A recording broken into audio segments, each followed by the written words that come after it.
आज के हमारे इस वीडियो में हम आपके लिए एक नन्ही सी चिड़िया के शिवरात्रि व्रत की कहानी लेकर आए हैं। एक समय की बात है, शांतिपुर नाम का एक छोटा सा गांव था।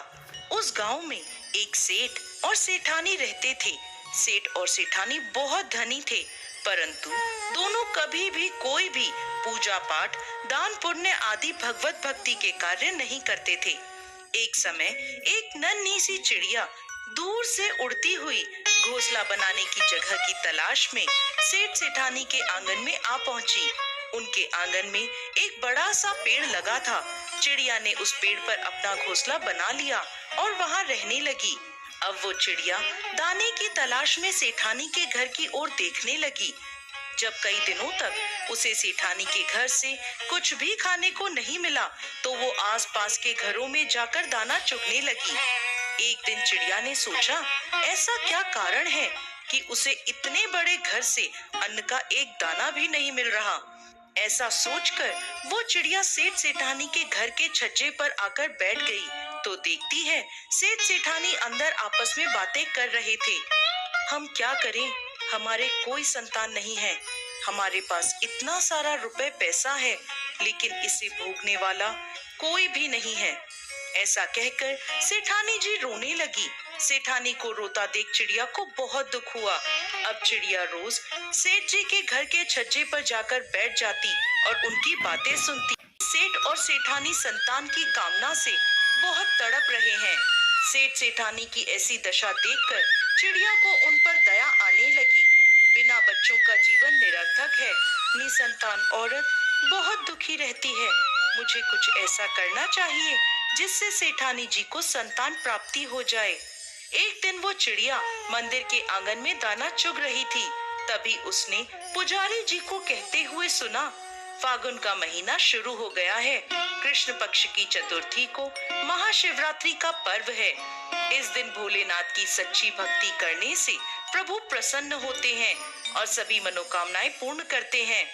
पंडित जी की ऐसी बात सुनकर चिड़िया ने निश्चय कर लिया कि वो सेठानी के संतान प्राप्ति के लिए भोलेनाथ से प्रार्थना करेगी। ऐसा सोचकर चिड़िया ने वहां से उड़ान भरी। छोटी सी चिड़िया भूखी प्यासी कई दिनों की यात्रा करती रही और आखिरकार कैलाश पर्वत पर पहुंच गई। कैलाश पर महादेव और माता पार्वती को देखते ही नन्ही सी चिड़िया गिरकर बेहोश हो गई। माता पार्वती ने चिड़िया को अपने हाथों में उठाया और कहने लगी, चिड़िया, तुम्हें क्या परेशानी है? तुम यहाँ कैलाश पर कैसे आई? चिड़िया बोली, माता, मैं एक छोटे से गांव में रहती हूँ, जहाँ एक सेठ और सेठानी रहते हैं, जो निसंतान होने के कारण बहुत दुखी रहते हैं। मैं उस सेठानी को संतान के लिए तड़पता हुआ नहीं देख सकती। सेठ सेठानी की संतान प्राप्ति की कामना से मैं यहाँ कैलाश पर आपके पास आई हूँ। चिड़िया की बात सुनकर माता पार्वती भोलेनाथ से कहने लगी, स्वामी, सेठ सेठानी के संतान का योग है या नहीं? तब भोलेनाथ बोले, पार्वती, सेठ सेठानी के संतान का योग नहीं है, क्योंकि उन्होंने कभी भी कोई भी दान पुण्य, पूजा पाठ आदि भगवत भक्ति नहीं करी, इसलिए वो दोनों संतानहीन हैं। माता पार्वती बोली, स्वामी, ये छोटी सी चिड़िया इतनी दूर उन दोनों के लिए आई है, तो इसे खाली हाथ तो मैं नहीं जाने दूंगी। महादेव बोले, पार्वती, ये संसार सागर है, इसमें हर व्यक्ति किसी न किसी बात से दुखी है। तुम किस किस का दुख दूर कर पाओगी? पार्वती जी बोली, स्वामी, ये चिड़िया हमारे पास बहुत दूर से एक आस लेकर आई है, हम इसे खाली हाथ नहीं जाने दे सकते। तब भगवान भोलेनाथ बोले, चिड़िया, तुम्हारी भगवत भक्ति से हम बहुत प्रसन्न हैं। हम तुम्हें वरदान देते हैं कि आज से ठीक 9 महीने बाद सेठानी को एक सुंदर संतान की प्राप्ति होगी, लेकिन संतान प्राप्ति के बाद उन्हें भगवत भक्ति का भान, पूजा पाठ, दान पुण्य आदि करना होगा। ऐसा सुनकर चिड़िया बहुत खुश हो गई। भोलेनाथ और पार्वती जी का आशीर्वाद लेकर फिर वो वहां से चल दी। सेठ जी के घर पहुंचकर चिड़िया को पता चला कि सेठानी गर्भ से है। 9 महीने बाद सेठानी ने एक सुंदर पुत्र को जन्म दिया। ये देखकर चिड़िया बहुत खुश हुई। अब चिड़िया आंगन में बैठी सेठानी के बच्चे को बड़ा होता देख रही थी। बच्चा जो कुछ भी खाता पीता इधर उधर गिरा देता। गिरे हुए खाने को चिड़िया उठाकर खा लेती थी।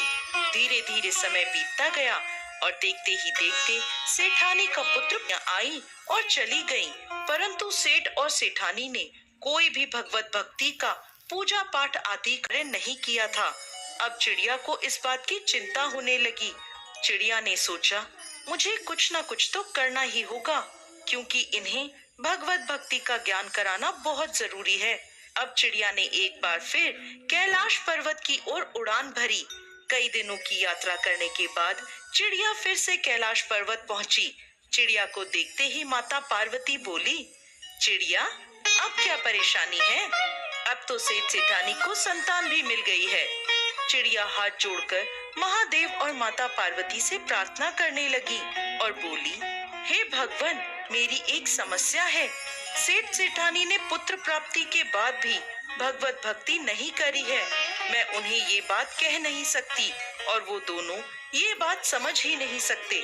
इसलिए आप दोनों को मेरी इस कार्य में सहायता करनी होगी। अब माता पार्वती भोलेनाथ से बोली, चिड़िया की बात बिल्कुल सही है, लेकिन उन्हें यह भान कैसे होगा?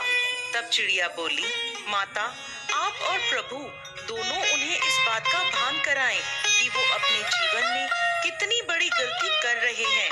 तब चिड़िया की बात मानकर माता पार्वती और शिव शंकर ने एक साधु और साध्वी का वेश धारण कर लिया और दोनों सेठ सेठानी के घर पहुंचे और वहां जाकर उन्होंने भोजन करने की इच्छा प्रकट करी। ये बात सुनकर सेठ और सेठानी बहाने बनाने लगे, इधर उधर देखने लगे।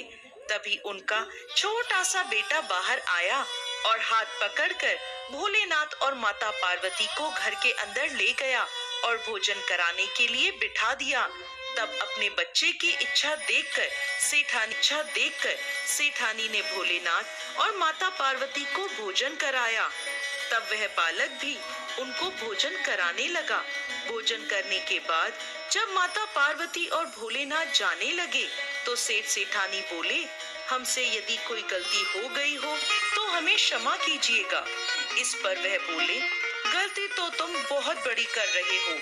ऐसा सुनकर सेठ सेठानी घबरा गए और बोले, साधु बाबा, हमें बताइए कि हमारी क्या गलती है, हमें क्या करना चाहिए?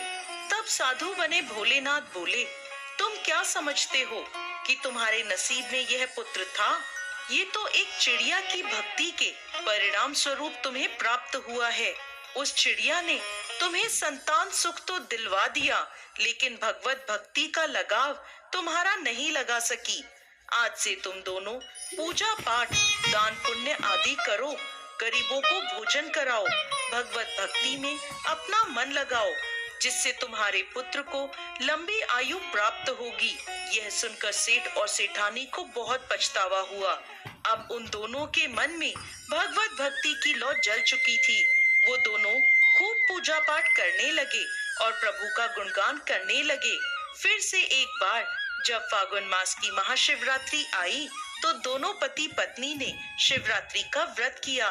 पूरे विधि विधान से भोलेनाथ की पूजा करी और उनका आशीर्वाद प्राप्त किया। जय भोलेनाथ, जय माता पार्वती।